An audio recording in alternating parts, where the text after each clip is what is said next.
O desejado de todas as nações. Capítulo 68. No pátio.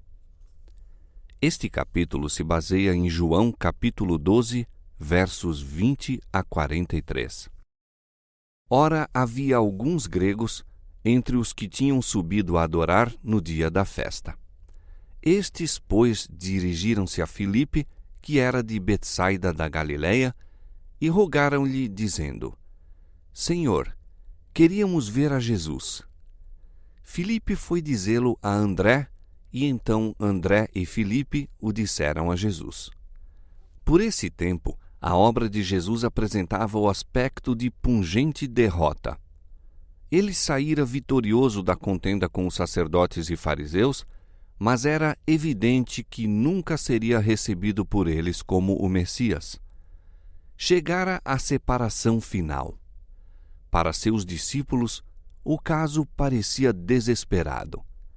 Mas Cristo aproximava-se da consumação de sua obra. O grande acontecimento, de interesse não somente para a nação judaica, mas para o mundo inteiro, estava prestes a se realizar. Ao ouvir Cristo o ansioso pedido, queríamos ver a Jesus, ecoando o sequioso clamor do mundo, iluminou-se-lhe o semblante e disse: É chegada a hora em que o Filho do Homem há de ser glorificado. Na súplica dos gregos, viu ele um penhor dos resultados de seu grande sacrifício. Esses homens foram do Ocidente para encontrar o Salvador ao fim de sua vida, como os magos tinham vindo do Oriente ao começo. Ao tempo do nascimento de Cristo, os judeus estavam tão embebidos com as próprias ambições e planos que não sabiam de seu primeiro advento.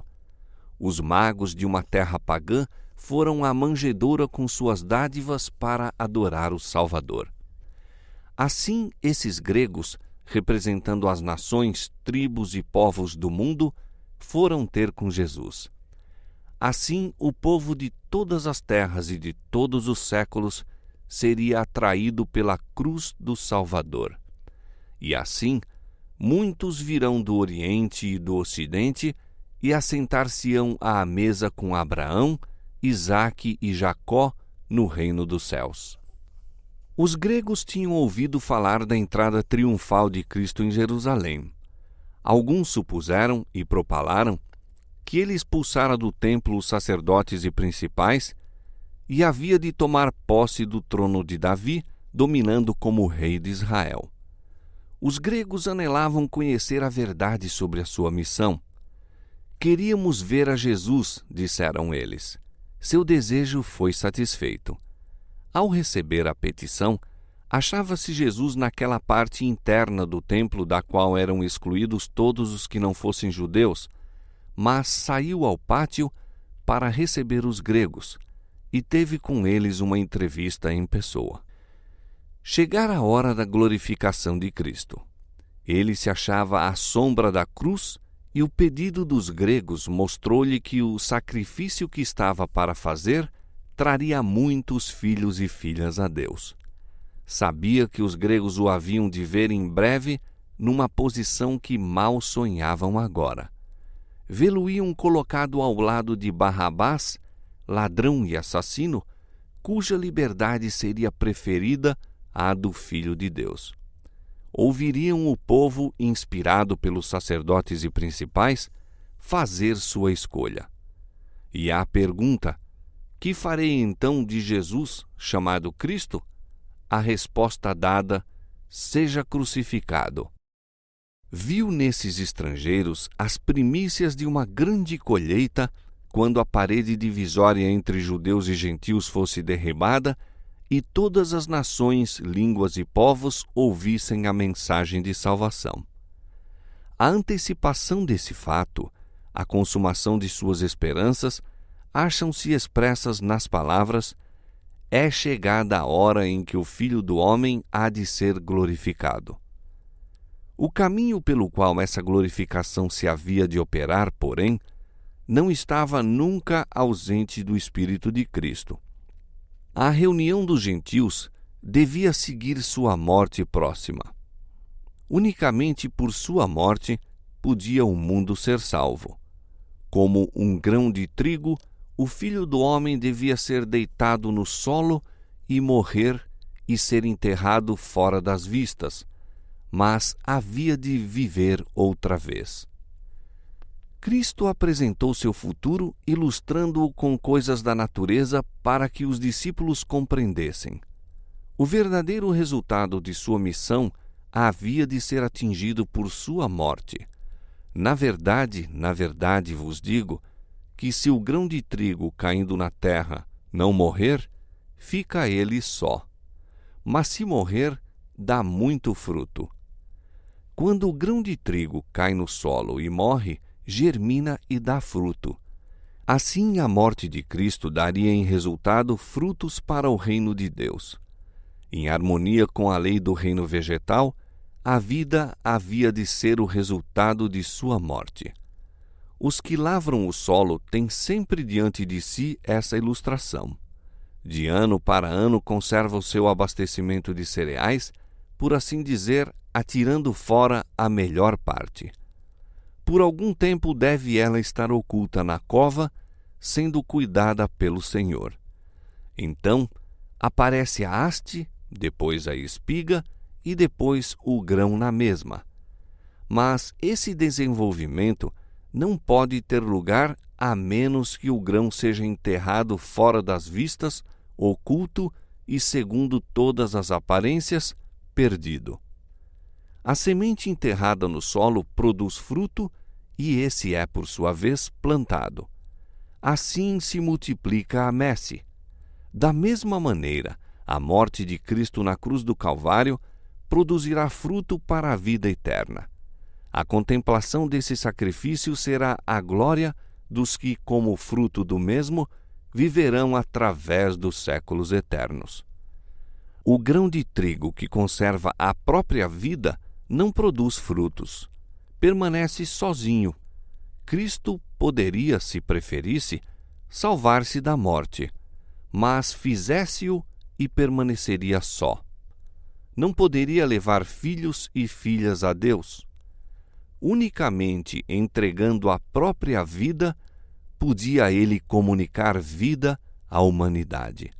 Só caindo no solo para morrer, se poderia tornar a semente daquela vasta colheita a grande multidão redimida para Deus dentre toda a nação e tribo e língua e povo. A esta verdade liga Cristo a lição de sacrifício que todos devem aprender.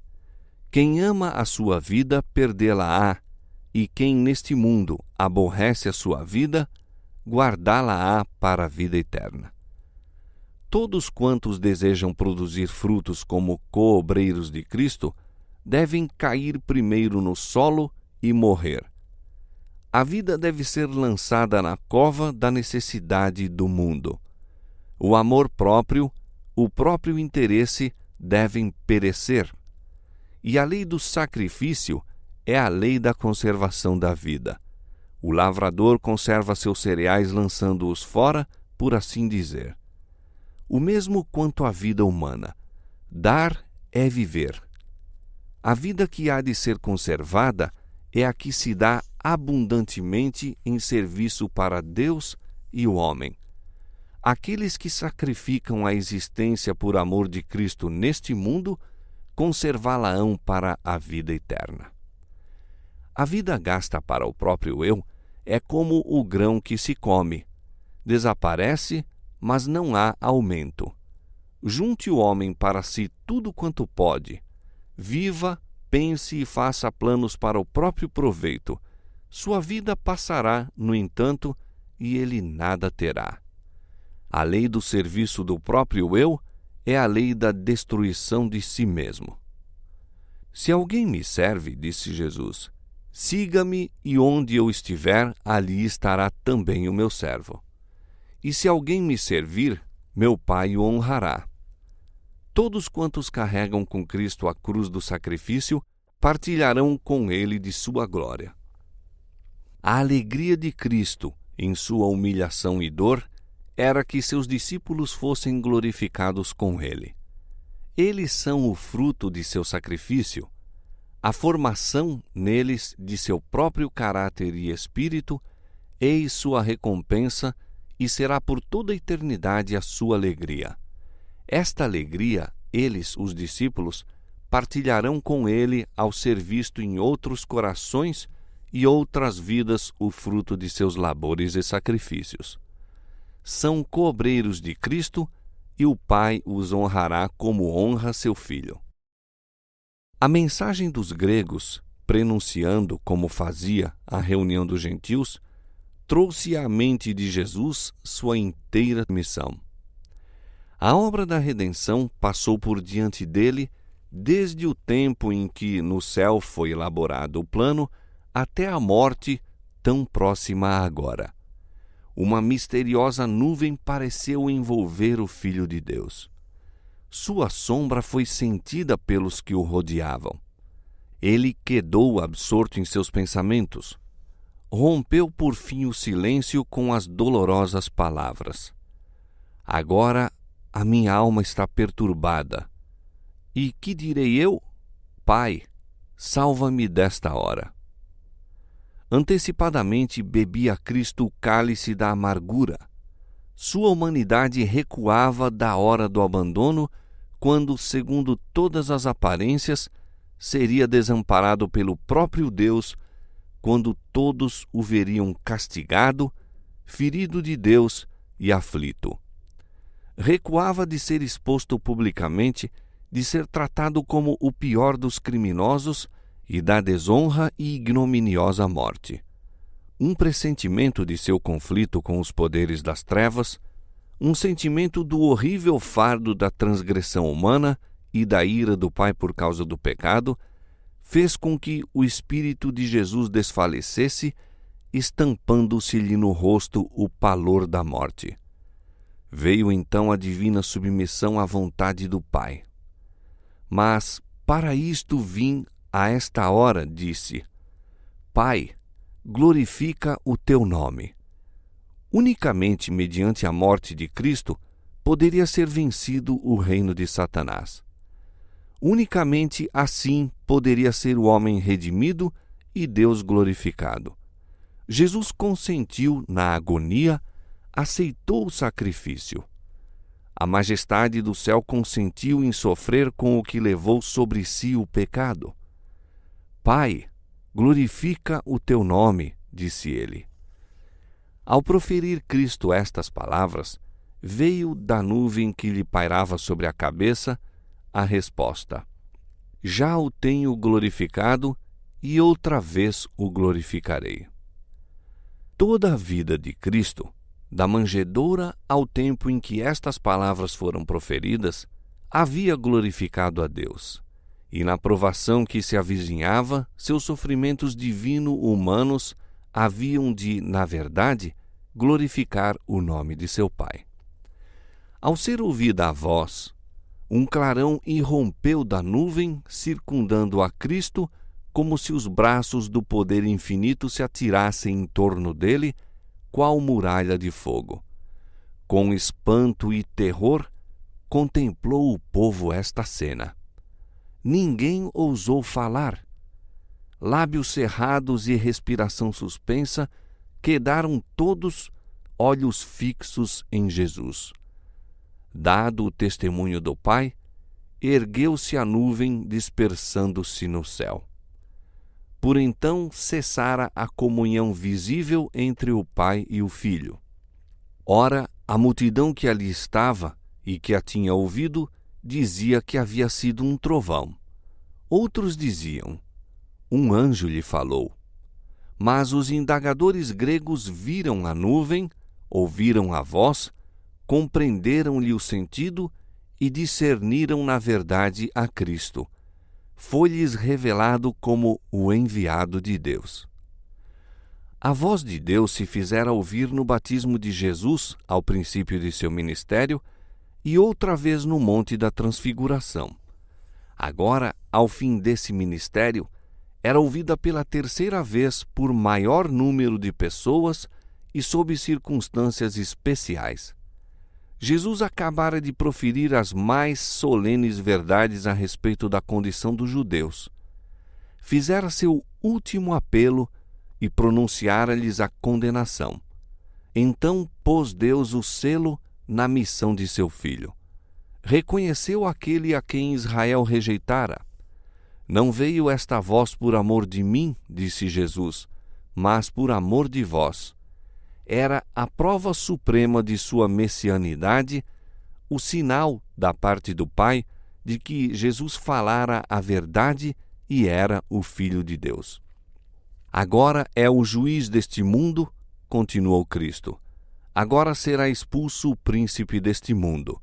E eu, quando for levantado da terra, todos atrairei a mim. E dizia isto significando de que morte havia de morrer. Esta é a crise do mundo. Se me torno a propiciação pelos pecados dos homens, o mundo será iluminado. O domínio de Satanás sobre as almas dos homens será despedaçado. A desfigurada imagem de Deus será restaurada na humanidade e uma família de crentes santos herdará afinal o lar celestial. Este é o resultado da morte de Cristo. O Salvador perde-se na contemplação da cena de triunfo ante ele evocada. A cruz, a cruel e ignominiosa cruz, com todos os horrores que a cercam, ele a vê resplendente de glória. Mas a obra da redenção humana não resume tudo quanto é realizado pela cruz. O amor de Deus manifesta-se ao universo. São refutadas as acusações que Satanás fez contra Deus. O príncipe deste mundo é expulso. É para sempre removida a mancha que ele atirou sobre o céu. Os anjos, da mesma maneira que os homens, são atraídos para o Redentor. E eu, quando for levantado da terra, disse, todos atrairei a mim. Muita gente estava aglomerada em volta de Cristo ao proferir ele estas palavras, e um disse, nós temos ouvido da lei que o Cristo permanece para sempre. E como dizes tu que convém que o Filho do Homem seja levantado? Quem é esse Filho do Homem? Disse-lhe, pois, Jesus, a luz ainda está convosco por um pouco de tempo. Andai enquanto tendes luz, para que as trevas vos não apanhem. Pois quem anda nas trevas não sabe para onde vai. Enquanto tendes luz, crede na luz, para que sejais filhos da luz. E ainda que tinha feito tantos sinais diante deles, não criam nele. Eles perguntaram uma vez ao Salvador, que sinal, pois, fazes tu, para que o vejamos e creiamos em ti? Inúmeros sinais haviam sido dados, mas eles fecharam os olhos e endureceram o coração. Agora que o próprio Pai falara, e não podiam mais pedir sinais, recusaram ainda crer. Apesar de tudo, até muitos dos principais creram nele, mas não o confessaram por causa dos fariseus, para não serem expulsos da sinagoga. Amavam mais o louvor dos homens do que a aprovação de Deus. Para se livrarem de censura e vergonha, negaram a Cristo e rejeitaram a oferta da vida eterna. E quantos, através de todos os séculos, têm feito assim? A estes se aplicam todas as palavras de advertência dadas por Cristo.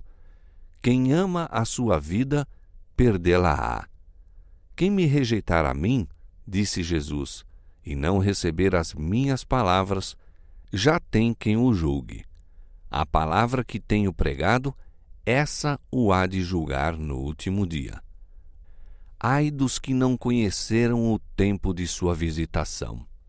Lenta e dolorosamente, deixou Cristo para sempre os limites do templo.